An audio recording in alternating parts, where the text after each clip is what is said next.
Chapter 9. Great-Grandfather's Clock.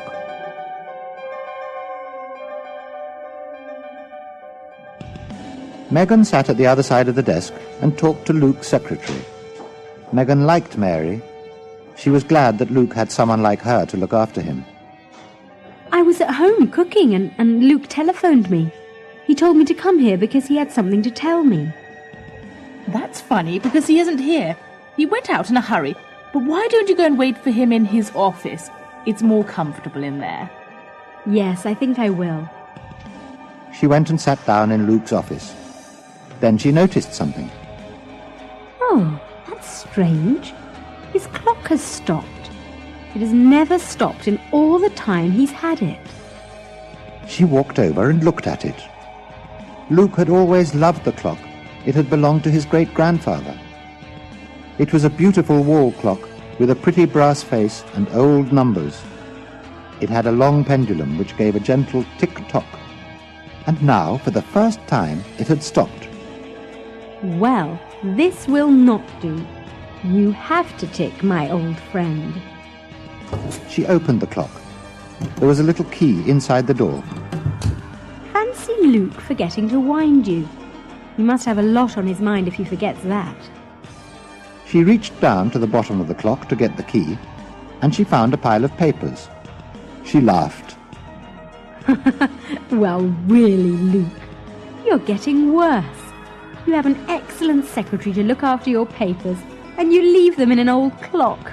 Whatever will you do next? Megan took the papers out. They were contracts for agreements and business arrangements for the last 2 years. Now Megan was puzzled. Why on earth would he do this? These are important contracts.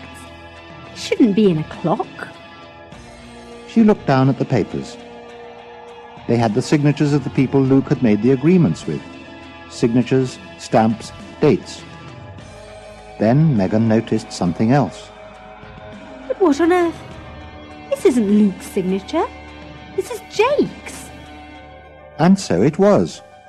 J.S. Fulbright. No sign of Luke's name. Megan had seen the signature many times before, on papers both Luke and Jake had signed.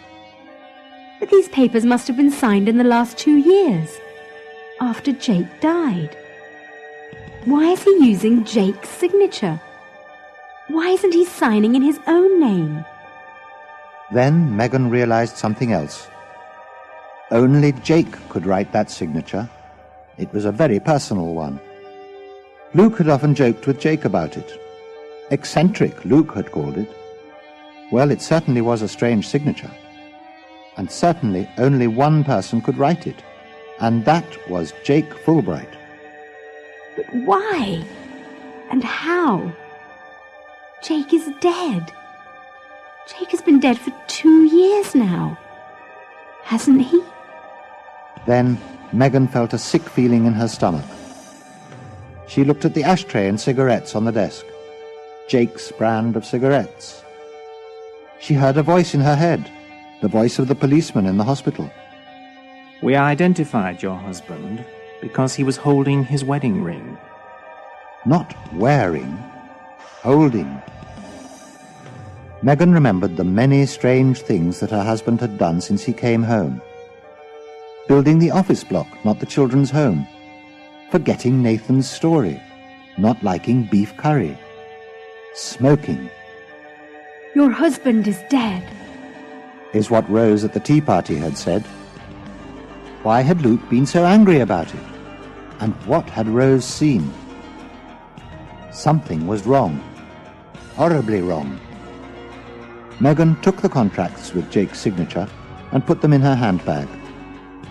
She was going to show them to Luke tonight. She was going to demand an explanation. The man she had brought home from the hospital was not her husband. Of that, Megan was sure. But she wasn't sure what to do about it. And what did it all mean? Where was the real Luke? Megan remembered the strange telephone calls. Luke had been very frightened. Who had telephoned him? Suddenly Megan was very frightened too. She picked up her keys and went out of the office. She walked past Mary. leaving, Mrs. Harrison? Yes, I can't wait any longer. Tell Luke when he comes in that I'll see him at home. All right, Mrs. Harrison. See you soon. Yes, Mary. Goodbye.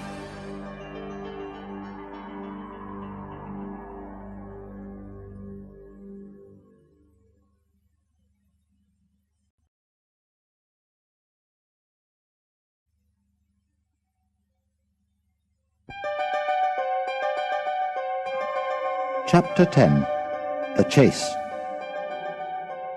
Megan came home, tired with worry and sick with fear. She went to the drinks cupboard and poured herself a large brandy. She needed to calm her nerves and to be able to think. Nathan came home from school, tired from a long day. Megan put him to bed early. She didn't want him to hear anything of the conversation she was going to have. When Luke came home, he was dirty, black from the scene of the fire. He was tired and shocked. It had been a terrible fire, and Megan knew nothing of it yet. She asked him why he was so dirty. It's from a fire, Megan. My new office building is gone. It has been completely burnt. But Megan did not run to his side to comfort him. The brandy gave her extra confidence. She asked a question. Who did it, I wonder? Have you found out? Luke looked at her in surprise. No, not yet. Megan went and poured herself another brandy. She did not pour one for Luke. Instead, she moved around the room. She felt the brandy inside her, making her warm and making her head very light. As she walked, she knocked something from a small table. It crashed to the floor and broke. Oh no! My lovely statue of the flower girl. Oh, now what am I going to do? Luke spoke to her sharply. Oh, come on, Megan. It's only a little statue. I'll buy you another one. Another one? There could never be another one. You don't remember buying it for me, do you? Go on, tell me. Where did you buy this present for me? Oh, Megan, I don't know. What's the matter with you? It's really not important. Well, that's where you are wrong. It's very important. And so is this. Megan picked up the contracts with Jake's signatures and threw them onto the table. Luke's face went white. Where did you get those? Never mind where. You tell me where Luke is. Because you are not Luke.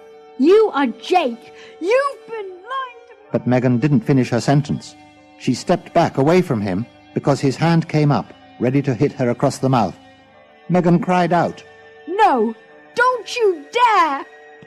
For Megan, this was the last and final proof that the man in her house was not her real husband. And now that she knew his secret, he was dangerous. Megan ran from the room and out of the house.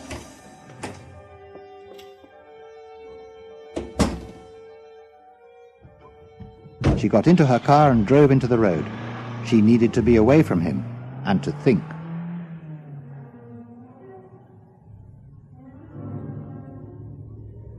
But what now? What can I do about it? It started to rain. Megan slowed the car down and looked into her driving mirror. His car was right behind her, following her, chasing her. Get away from me, can't you? Ah, I know. I'll take that tiny road that goes to the cliff top. He doesn't know it very well. It was a little road she had walked along with Luke when they were first married. She waited until she was at the corner before she turned the steering wheel. But a minute later, she saw him in the mirror. Now he was driving angrily and getting nearer and nearer. He was chasing her as a fox chases a rabbit, the animal and his prize. And Megan was his prize, and he wasn't going to lose her. Not now. Not after all this. She was driving faster and taking the corners well. The tires on her car screeched as she turned. He followed her round another bend. Then the road became straighter. It ran along the top of a cliff. He changed gear and looked hard at the back of her car. Now was his chance. He could see the back of her head, He could see her eyes as she looked into her mirror. He looked again. Those were not Megan's eyes. Those were Luke's. Now he couldn't see the car. A figure stood in his way. A tall, light figure, shining against the dark sky. The figure of Luke Harrison. He screamed at the figure. Get out of the way, you idiot! But the figure stayed there, staring at him without fear. And it stood between him and Megan, blocking the road. He turned the steering wheel and put on the brakes. Get out of the way! He was losing control of the car. The wheels were skidding. The car was sliding across the wet road, away from the figure and away from Megan. He screamed and stared at the figure. Luke's eyes stared back at him. One wheel of the car was sliding over the edge of the road, and then another. As the car plunged over the cliff, he shouted his last word. Luke! Then everything went black.